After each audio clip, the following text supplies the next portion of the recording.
What I'm going to do today is, as Juan Carlos mentioned, I'm going to talk about the research in my recently published book in 2013, but also I'm going to share with you some of the new research that I've been doing since the publication of that book.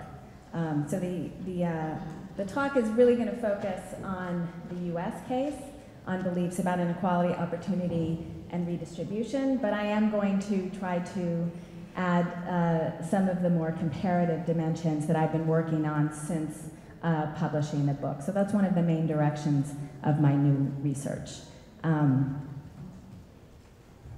So let me begin with just sort of some orientation towards the literature and even the public policy debate about the issue of inequality in the United States. You are all probably, or at least many of you, are familiar with what I am calling the tolerance perspective. And so what I'm doing is grouping a number of theories under this broad category of the tolerance perspective. And so these theories would include theories of American exceptionalism, for example, American dream ideology, theories of meritocracy, individualism. All of these I'm sort of grouping under the banner of the tolerance perspective. And so very simply, the tolerance perspective argues that relative to other nations, Americans tend to believe that the US is the land of opportunity, okay? And then all that you need for economic success is hard work. And as a result of the fact that there is this kind of meritocratic system in the US, outcomes, so inequality, economic inequality and economic outcomes are fair. And because economic outcomes are fair, then redistribution is not necessary. Okay, so this is the basic gist of the tolerance perspective. I have a little question over here on the side about whether all of these theories I'm going to talk about are consistent with the evidence. And very briefly, one of the issues with the tolerance perspective is that it tends to be based on evidence having to do with American beliefs about redistribution, okay, and not about American beliefs regarding opportunity and inequality, and I will return to this in a moment. The second perspective is a newer one, and that perspective suggests that Americans are simply ignorant about the scale of inequality, that inequality is so vast, and in some ways this perspective assumes the tolerance perspective. So the idea is that inequality is so vast that if Americans were aware of the scale of inequality, then there would be more opposition to inequality. So in some ways it assumes the tolerance perspective that there isn't opposition to inequality. Larry Bartel's work, many of you may be familiar with that. That's a slightly different argument. His argument about the sort of ignorance or misinformation about the public is really about their inability to connect their concerns about inequality. So he actually acknowledges that the data suggests that most Americans do desire less inequality. They're unable to connect those beliefs to the appropriate policy solutions, and by which he's referring primarily to redistributive taxation, progressive taxes on the rich. Remarkably, Larry Bartel's research is the only research that has actually empirically tried to connect beliefs about income inequality to policy outcomes. So much of this literature has actually inferred beliefs about inequality from policy outcomes rather than empirically connected them. And one of the arguments I'm going to make is that we need to build on the research that Larry Bartels has done and examine beliefs about inequality relative to a wide range of potential policy outcomes, and not simply to just tax policy. The third perspective is one that is, I think, the dominant perspective among those who study, closely study beliefs about inequality. And that is research that was done quite a long time ago, before the era of rising inequality. by such researchers as Jennifer Hochschild, political scientist, and Klugel and Smith, who were both sociologists. And their perspective is that, yes, there is evidence that Americans do prefer less inequality, they desire less inequality than they believe exists, but at the same time, they do not tend to support interventions in the economy. They are distrustful of government. They don't necessarily express a view towards, or at least systematically express a view that would end up in reducing inequality. So that's kind of the ambivalence. They care about inequality, want less inequality, but don't necessarily espouse any sort of political orientation that would reduce inequality. As I said, this perspective was developed prior to the era of rising inequality. It's really the main perspective that I build on, but I think it is historically specific, and it needs to be updated into the current era of inequality. What I present as an alternative in great detail in my book, but also in an earlier article that I did with Lane Kenworthy, is what I'm going to call, and what I'm going to present to you today, the opportunity model. And this model, or this particular name, the opportunity model, I don't actually use in the book. I've developed with a new collaborator, a psychologist, Jennifer Richardson at Northwestern University. So I will talk about the opportunity model as we go along. Let me just give you a couple of just kind of introductory comments about my analytical approach. I've sort of hinted at some of this already. First, I think we need to separately define and, in some cases, if necessary, redefine, and I'm specifically going to be talking about redefining the term redistribution. It's going to be the focus of the second part of my talk.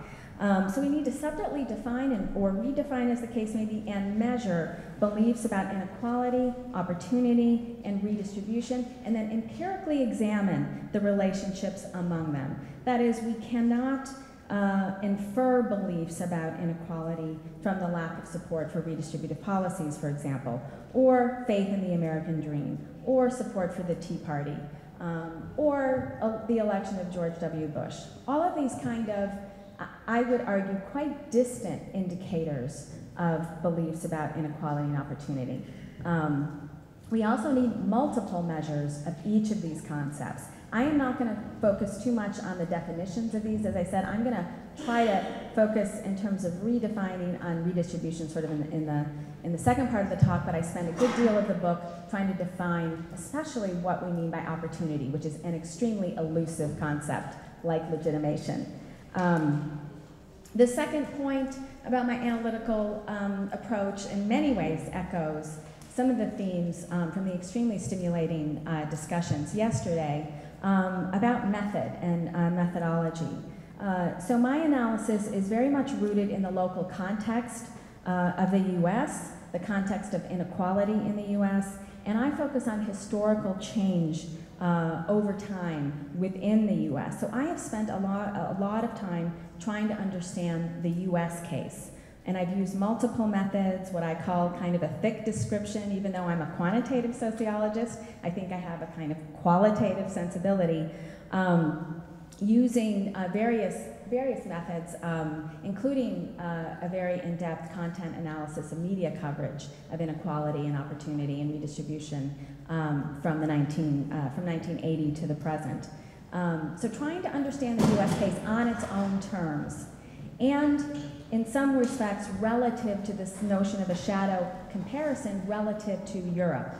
And then only once we have done, I think, a sort of intensive case study of a particular country, only once we can do that do I think we can then engage in comparative research. And that's what I've been doing over the past couple years. Let me just give you one quick example of how I think that works and how it's relevant to the Chilean situation, or actually more relevant to the interests of this particular center. And that is, in the US context, the issue of inequality or at least the emphasis so far on the issue of inequality has been on concentration of income at the very top of the distribution. My understanding is that that's also the case in Chile. But more importantly, the emphasis of the discussion in the US is on polarization, partisan polarization, relative to a number of political issues, but in particular relative to the issue of inequality. What I have tried to do is argue that, in fact, the key axis along which there is polarization is between elites and the public. And I focused on understanding the public's view.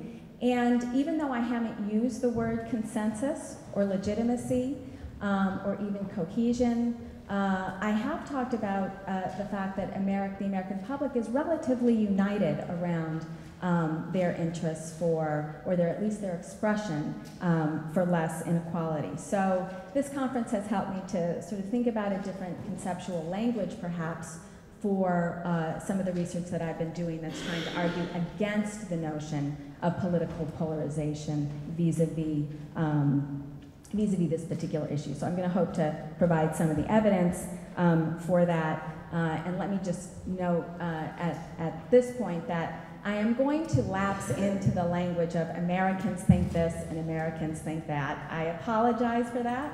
What I mean by that is that most Americans, or a very large share of Americans, or maybe a very large minority of Americans think that. So it just makes things a lot easier to do that.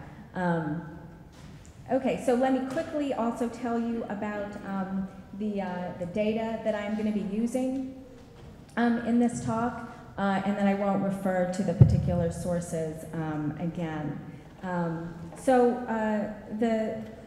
The talk is going to cover two basic parts. I'm going to jump ahead for a minute. The first part is going to be on beliefs about opportunity and inequality, and then the second is going to be on new political discourses of redistribution. So in terms of the data that I'm going to be using, for both parts, I'm going to draw on a number of data sources and from a number of collaborators and students, but the primary data source for both parts is going to be the General Social Survey and the International Social Survey Program. Some of you, I'm sure, are very familiar with these data sets. They're actually the only data available with repeated questions over time on inequality, opportunity, and policy preferences.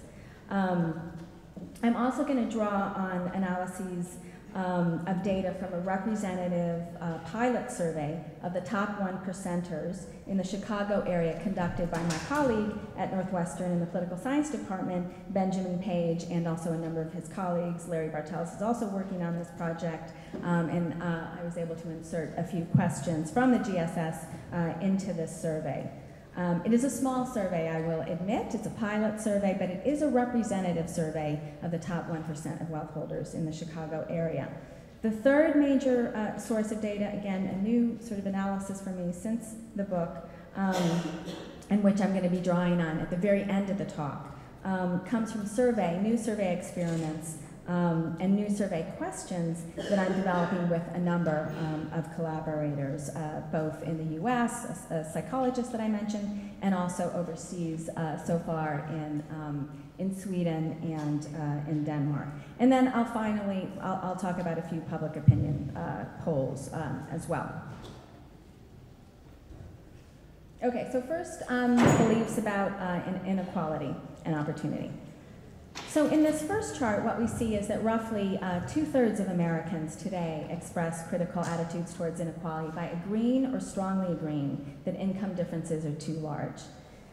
Desires for less inequality are also consistently high over time, suggesting that opposition to inequality is not fundamentally, at the core, a response to episodes such as the Occupy Wall Street movement or President Obama's highlighting of the issue beginning in the late months of 2011. So this is often the elite discourse. The elite discourse is that Americans have responded to social movement activity and responded to political, if they're concerned about inequality. It's a big if. They are doing so because they are responding to social movement activity and to elite discourse. This suggests that that's not the case, that there have been long-term concerns about, or at least desires for, less inequality. I don't know if you can you see the Chile line, or is it too light?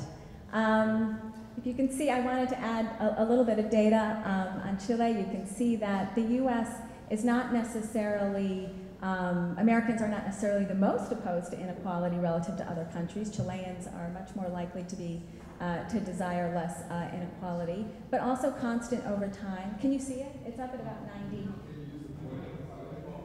Let's see, is this the pointer? Oops. Right here? It's a straight line, and it's about 90%. It was 92% in 1999, and 88% that agreed or strongly agreed that income differences are too large. The median, I'm going to refer to the ISSP median. That is for the global north countries in the sample. So I'm comparing the US relative to similarly developed countries. And the mean for that is somewhere around here. It's about 76. Okay, but other researchers have argued that even though the U.S. is below the median relative to similar countries, it's actually not an outlier when it comes to desires for less inequality. And in fact, in some years, like in 1992, when the share desiring less inequality was particularly high, the U.S. was above the international median. Okay, so relatively constant desires for less inequality over time, but there are other questions that suggest that critical attitudes do shift over time in revealing ways. So here we have the gray and blue lines that show agreement and strong agreement to two more specific questions about income disparities. And these are fairly substantial as well, not as high as the response to the first question. So we've got 55 and 65% total agreement to these two questions. Now these questions indicate that a majority of Americans strike a relatively critical stance toward inequality by agreeing, quote, that inequality continues to exist because it benefits the rich and powerful, and, quote, large differences in income are not necessary for prosperity. This is one of the key justifications of inequality, that inequality is acceptable because it results, because it provides motivations and incentives to work hard, which then result in economic growth, innovation in economic growth. These questions show a nonlinear pattern over time with clear peaks in the early and mid-1990s, and again in the most recent survey year of 2012, relative to the base year of 1987, and also relative to a dip in concerns in the year 2000. Moreover, I'm not going to show the results here, but this nonlinear pattern of significant increases in the early and mid-90s, and then also in the current period, are significant after controlling for a wide range of demographic and compositional shifts, as well as polarization in some very few variables as well, including some political polarization. These results end up being very consistent, actually, because a lot of those patterns that are occurring over time are canceling each other out. So some of the things that are occurring over time are leading to an increase in desires for less inequality, and some things that are happening over time are leading to a decrease in concerns about inequality. Those are canceling out, and we more or less get the same trend once we control for a number of different factors. So what I've done in my book is look very closely at the correlates of these peaks in the 90s and today, and they can be attributed to a number of other commonly cited factors. For example, the trend in actual inequality itself or in the business cycle. For instance, concerns about inequality, and you can see here the gray lines in the early 90s, in the early 2000s, and of course during the Great Recession in 2008, 2009, those are the recessionary periods. So, for example, concerns about inequality rise during the initial years of a recovery from a recession in the mid-1990s and in 2012. And this is the case even though public opinion data, for example, from the American National Election Studies, clearly shows that Americans recognize that the economy is improving. So they're not misrecognizing the business cycle in this case. Nevertheless, concerns about inequality grow during the recovery period. Note also that concerns about inequality subside during the boom years of the late 1990s, despite the fact that most measures of inequality continue to rise.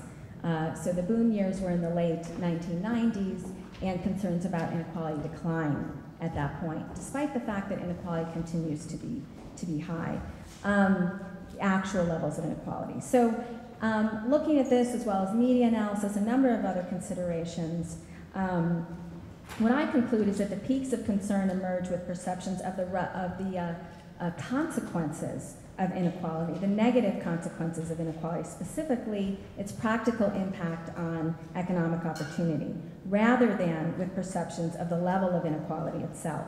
So put somewhat differently, I'm suggesting that if the economy were doing well today for everyone, concerns about inequality would decline despite what some consider to be stratospheric levels of inequality. And I'm going to return to this notion of a concern ultimately with absolute levels of well-being rather than with relative levels of inequality. Turning now to the topic of disparities in pay, and this is where I'm going to try to address the issue of ignorance, whether Americans are ignorant about the scale of inequality. So what we have here are public opinion polls since at least the 1970s showing that well over 2/3 of Americans think that CEOs are overpaid. By contrast, I'm not showing this in this particular slide, other polls indicate that many mid and low-level occupations are considered underpaid. Americans are also generally aware of 1, the rise in executive pay, 2, the stagnation of worker pay, and 3, the widening of pay disparities. So these are median estimates here of pay inequality between executives and workers. This median estimate of pay inequality more than doubles from 13 to 1 in 2000, so that's up here, from 13 to 1 in 2000 to 32 to 1 in 2010. Although these ratios significantly understate the dramatic increase in pay inequality, the median desired ratio, that's right here, the median desired ratio is 4 to 1 in 2000 and 7 to 1 in 2010. This desired ratio among the public is also dwarfed by the median desired ratio that's calculated for the top 1%, which is over here at 50 to 1. It's also interesting to note that in the sample of the top 1% that there is also an expression of desires for less pay inequality, and in fact a lower level of executive pay as well. I also want to mention that the median estimate of executive pay in 2000, these are in nominal terms, was 228,000, and it rose to 800,000 in 2010. So Americans are clearly aware of the rise in executive pay, and I also document that they were aware of this in the late 1980s and in the 1990s as well. The key point here is that even though there is an underestimate of the scale of inequality and the scale of executive pay, the desired ratios are so low that it doesn't really matter whether Americans were more informed or if they are more informed about the scale of inequality, their desired level of inequality really can't go much lower than this. What about economic opportunity? This is the issue that's supposed to anchor faith in the American dream of upward mobility and foster tolerance of income inequality. And of course, also anchor opposition to redistributive policy. So on the one hand, as this graph shows, the US is in here solid blue again, the top 1% is in the hash black, and then the ISSP again, kind of the global north, about a dozen countries, the median of those countries is in the hash red lines. So on the one hand, the graph shows that the US public, as well as the top 1%, among those groups, over 90% believe that hard work is essential or very important in getting ahead. And this is predictably, according to what we know from other studies, greater than the median among advanced industrial countries, which stands at about 73%. But do note that in virtually all countries, more people think that hard work is important than these social factors in getting ahead. Now, on the other hand, if we look at the three sets of bars to the right on this graph, there's a little known countervailing tendency. Americans are generally as or more likely to believe in the role of social factors in getting ahead, such as having well-educated parents, coming from a wealthy family, and knowing the right people. The American public at large is also twice as likely, at least twice as likely, to express these views as are the top 1%ers. In fact, if you look here, these are the shares of the public in the U.S. public in the top 1% who believe that coming from a wealthy family is essential or very important in getting ahead. Only 1% of the top 1%ers believe that coming from a wealthy family is essential or very important for getting ahead. Whereas 31% of the American public does. Again, a small number, but this seems to be consistent with, I think for underlying social psychological purposes, the tendency to underestimate structural factors. Still, the US is above the median in recognizing social factors in getting ahead, the international median. In 2010, and then they're at about the median in 1999 data that I haven't shown here. I also wanted to, no, this isn't showing up. Can you see, Joy? That's too bad. Okay, the bottom line is, all right, so 70% say that hard work is essential or very important for getting ahead in Chile, and in Chile 54%.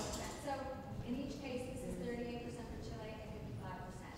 So Chileans are not only above the U.S., but above the median for the global north in terms of recognizing social barriers in getting ahead. Not, again, clear evidence of individualistic values in Chile either. Okay.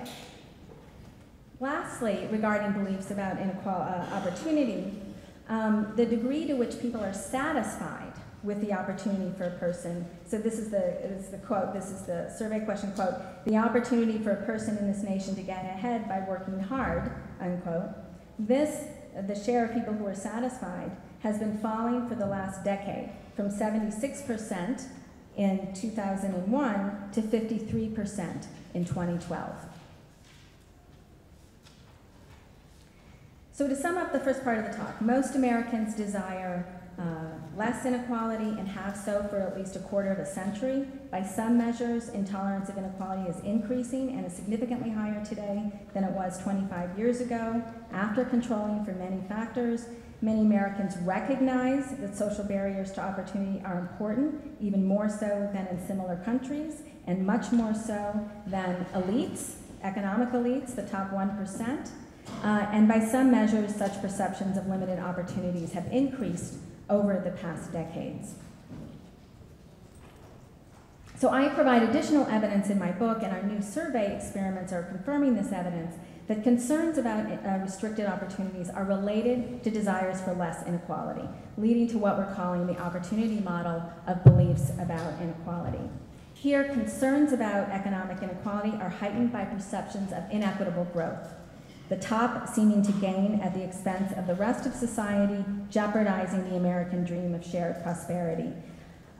What matters are the perceived consequences of inequality for economic opportunity and not the absolute levels of inequality per se.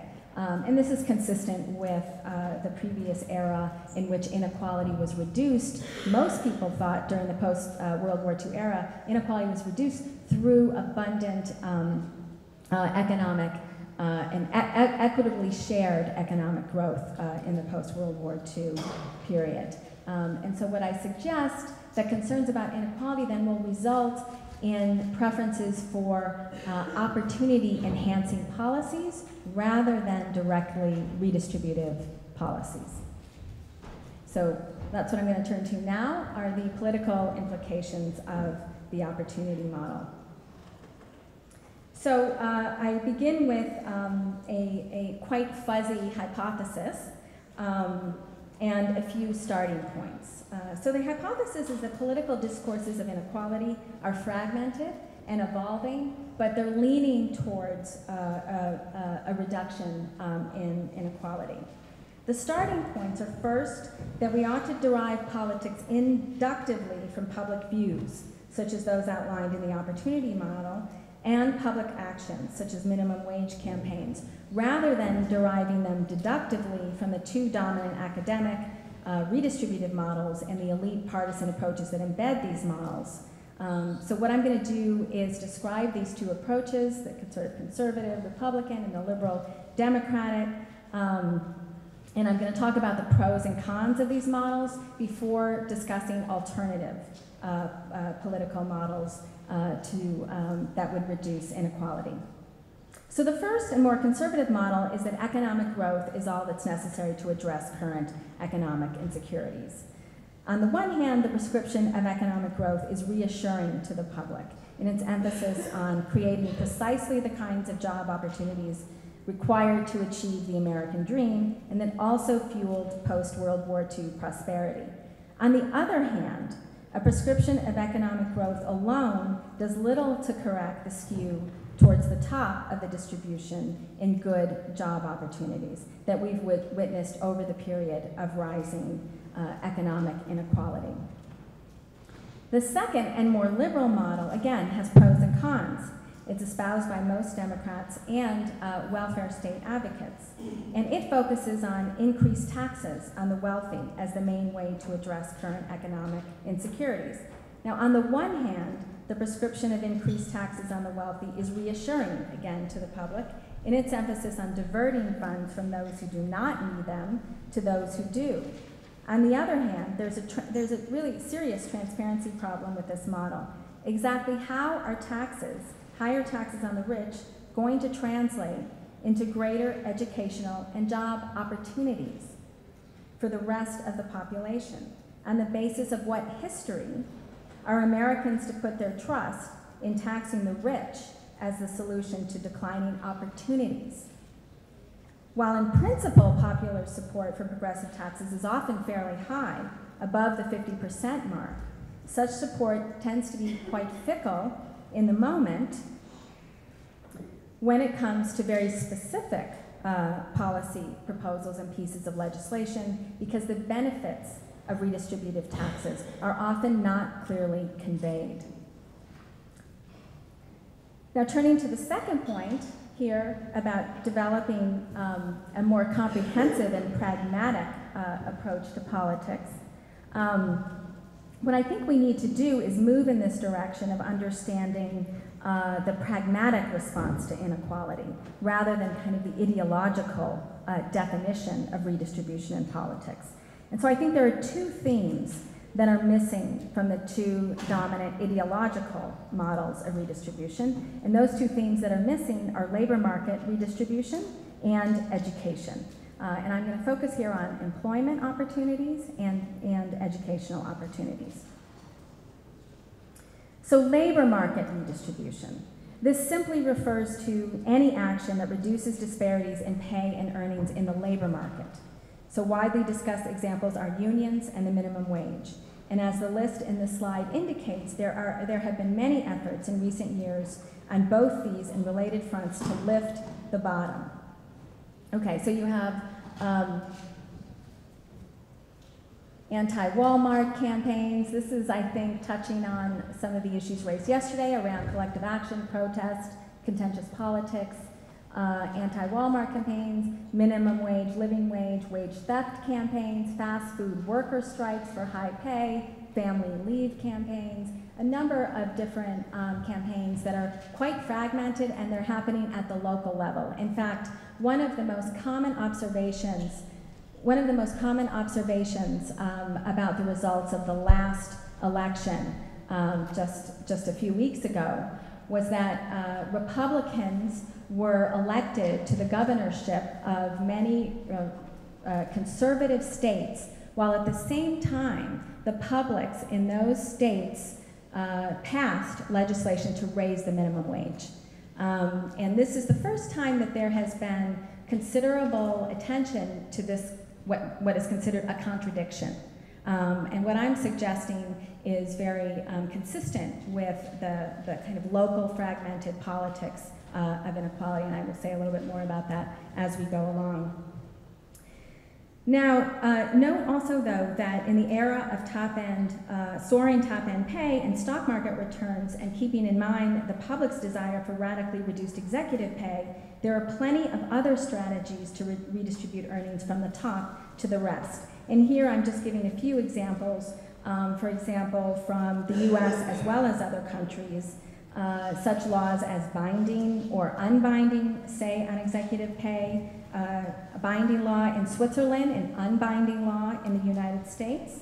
The EU has proposed limits on banker bonuses.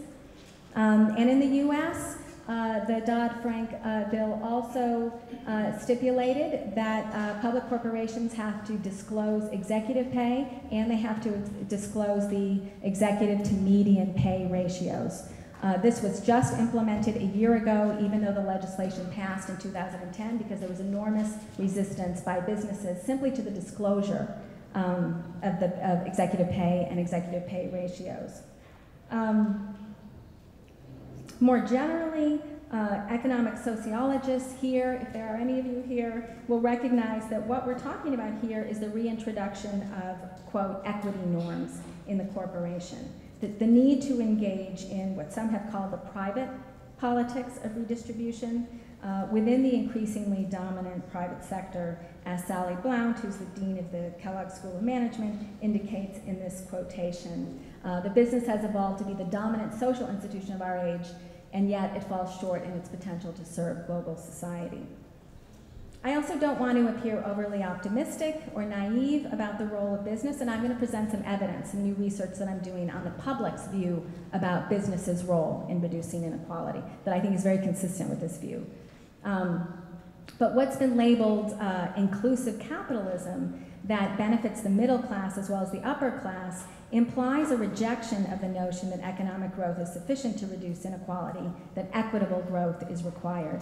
So for example, at a recent conference, Chrystia Freeland, who's a very influential financial journalist and author of the book Plutocrats, went so far as to say that inclusive capitalism is like what charter schools were a generation ago to policy-oriented business communities, the policy-oriented business community. And the charter school movement was sort of a private school funded movement funded by businesses and conservatives.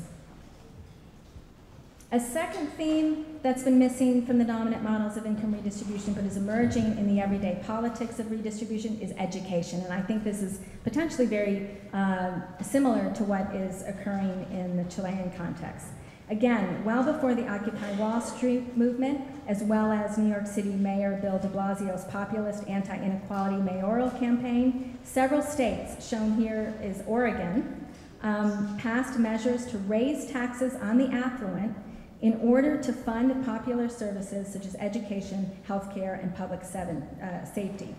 The measures highlight the trade-off. You can see it here in the second quotation as well. The measures highlight the trade-off of taxes for opportunity-enhancing programs. So other examples along these lines, in fact, this is the title of the proposition that passed in California. It's in the title.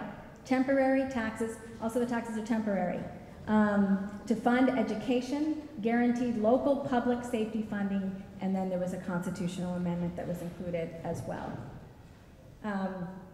There are a number of other initiatives that I think are consistent with this opportunity-focused agenda, particularly in Europe, including so-called social investment and social inclusion initiatives. But crucially, these strategies include what are called wage progression and intra-generational wage inequality targets for adults, for low-income adults, as well as educational opportunity for low-income children.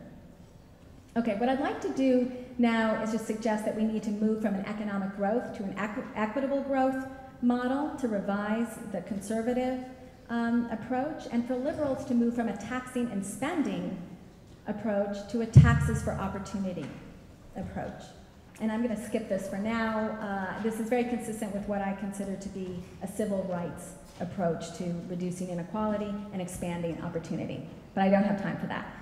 What I want to do then, just in the last few minutes, is run through some evidence that supports these new directions, focus on education and focus on labor market redistribution.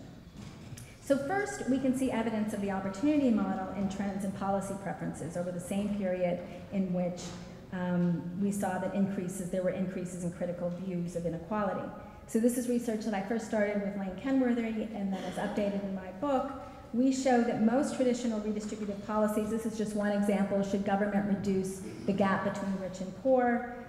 We show that these support for these kinds of programs has not increased over time to be consistent with the increase in desires for less inequality. And this is after controlling for a number of different factors. However, the only policy, and we looked at a wide range of policies. We looked at support for healthcare policy, Social Security policy, anything that was available in the data. The only policy that we found that enjoyed consistent support over time, as well as increased spending over time, was education.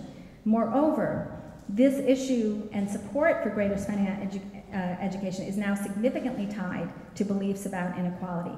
Whereas at the beginning of the period in 1987, there is no relationship between concerns about inequality and support for greater spending on education. So this relationship has become much tighter over time, over the period of rising inequality. If we go back further into the 1970s, you'll see even lower support for increasing spending on education. So it's not as if the American public has always supported higher spending on education. I'm going to skip to this last set of data and just give you a little bit of, since I'm running out of time, give you a little bit of a sense of the public's views about the role of business in reducing inequality. So these are results from the Amazon Mechanical Turk survey. It's a non-representative survey, but I've done various tests, and so have others, to show that it is representative. It is similar to the results from representative surveys if you look within partisan groups. Okay, so I've separated the results into Republicans and independents. And the question simply is, which of the following groups has the greatest responsibility for reducing differences in income between those with high and low incomes? And the potential responses were 6. One of the potential responses could be that income differences do not need to be reduced. And you see that on the far left. All of the other categories were randomized. So the other possibilities were low-income individuals are most responsible, charities are most responsible for reducing inequality, high-income individuals are most responsible, government is most responsible, major companies are most responsible.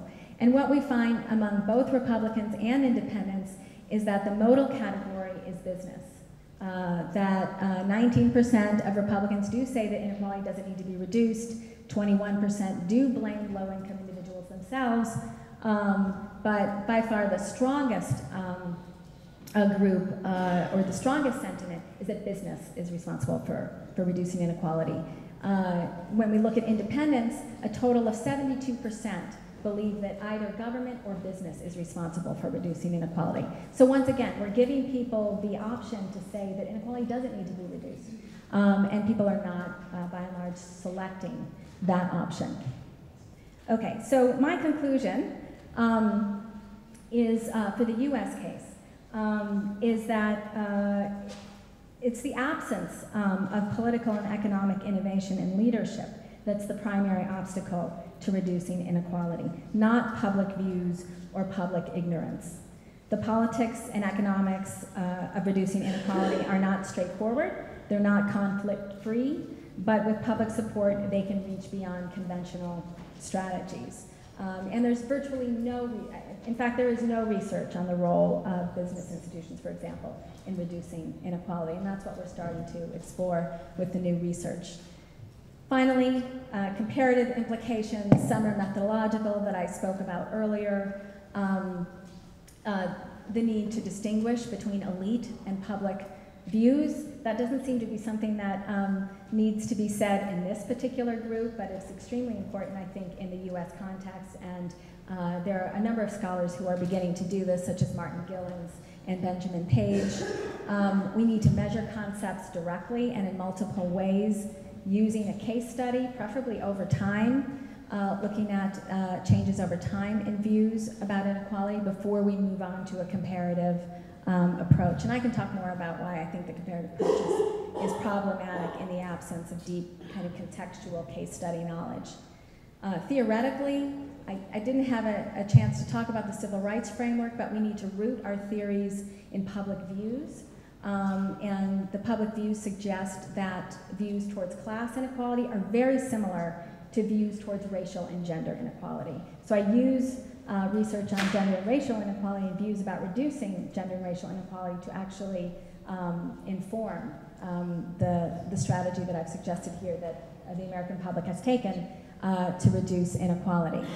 Revise American exceptionalism. It's about opportunity and inequality rather than opportunity versus inequality. It's not one or the other. It's the relationship between the two that matters. Possibly in still a uniquely American way, but I'm not sure that that is the case. I think in Chile there is a connection here between economic inequality and educational inequality, so I'm very interested in that dynamic here. And then expand our repertoire of anti-inequality policies and practices to focus on opportunity-enhancing policies in education and employment, and to focus more on a social investment strategy and a social cohesion strategy rather than a welfare state strategy.